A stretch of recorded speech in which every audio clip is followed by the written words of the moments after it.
நீங்க வச்சா பாரதிய ஜனதா நல்ல கட்சி, நாங்க கூட்டணி வச்சா அது மதவாத கட்சி, அப்புறம் ஜால்ரா போடுற கட்சி இந்த கம்யூனிஸ்ட் கட்சி, விடுதலை சிறுத்தை கட்சி, காங்கிரஸ் கட்சி, எக்கமா இல்ல பாரு.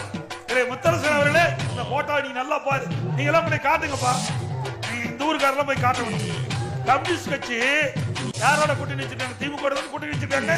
திமுக யாரோட கூட்டணி வச்சிருந்தது? பாரதிய ஜனதா, வாஜ்பாய், இந்த பக்கம் கருணாநிதி, இந்த பக்கம் முரசொலிமாறன், ரெண்டு பேரும் நாடாளுமன்ற தேர்தல் இருக்கும் போது கூட்டணி வச்சீங்கல்ல, சட்டமன்றத்திலையும் கூட்டணி வச்சீங்கல்ல, அப்புறம் நாங்க கூட்டணி வச்சா நீ எதுக்கு பயப்படுற சொல்லு பார்க்கலாம்.